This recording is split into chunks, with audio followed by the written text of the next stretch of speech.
बिहार विधानसभा चुनाव में तेजस्वी यादव लगातार जोर लगा रहे हैं, लेकिन तेजस्वी यादव का खेला बिगाड़ने के लिए एआईएम लग गई है। जी हां, ओवैसी की पार्टी अब तेजस्वी यादव का खेला बिगाड़ने की मुहिम में जुट गई है।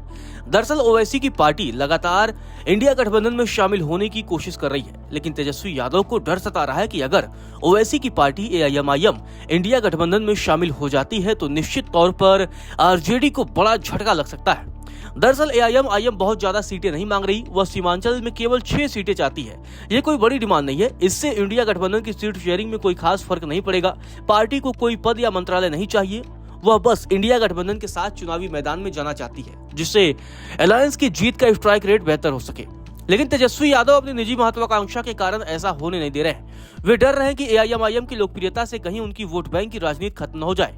एम समीकरण यानी कि मुस्लिम समीकरण पर वे एकाधिकार समझते हैं, लेकिन एआईएम अगर अपनी सभी सीटें जीत गई तो भविष्य में उनका यह एकाधिकार खत्म हो सकता है। एआईएम के प्रदेश अध्यक्ष अख्तरुल इमाम का कहना है कि असल में मुस्लिम सोसाइटी को अनाथ और गुलाम समझ लिया गया है। हर कोई बस चारा डालने की नीयत से पास आना चाहता है। चुनाव के नजदीक आते ही जात धर्म का गुड़ा भाग शुरू हो गया है। चुनावी गणतज्ञ फिलहाल मुस्लिम वोटों के अर्थमेटिक का लाभ हानि वाला चैप्टर हल कर रहे हैं। बड़ी माथापच्ची है। इस अर्थमेटिक का आरजेडी पुराना विशेषज्ञ है और एआईएम नया। पिछले साल नए और पुराने टक्कर हुई तो नए ने बाजी मार ली। मुस्लिम बहुल इलाकों में ओवैसी ने अपना असर दिखाया और 5 सीटों पर कब्जा जमा लिया। तब आरजेडी ने आरोप लगाया कि एआईएम भाजपा की बी टीम है। मुस्लिम वोटों को काटकर वह भाजपा को फायदा पहुंचा रही है। अब एआईएम आरजेडी के इस आरोप को बेबुनियाद साबित करने के लिए इंडिया गठबंधन में शामिल होना चाहती है, लेकिन तेजस्वी ने उसके लिए नो एंट्री का बोर्ड लगा रखा है।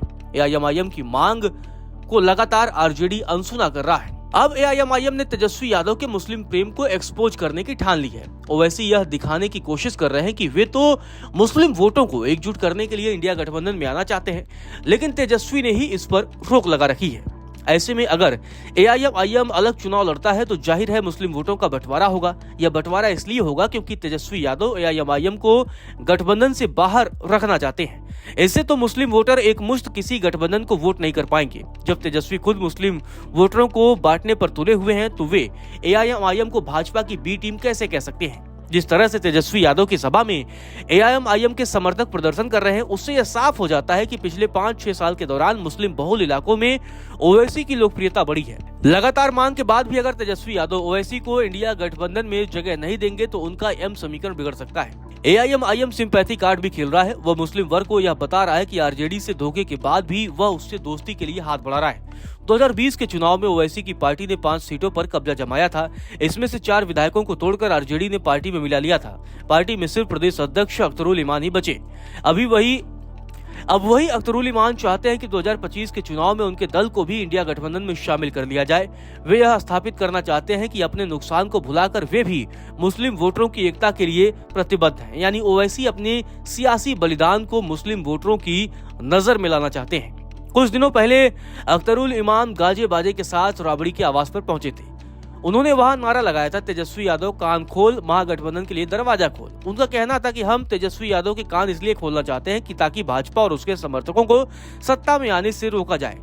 हम इसलिए ढोल बाजा लेकर गए थे ताकि हमारी आवाज उनकी बंद कानों तक पहुंचे।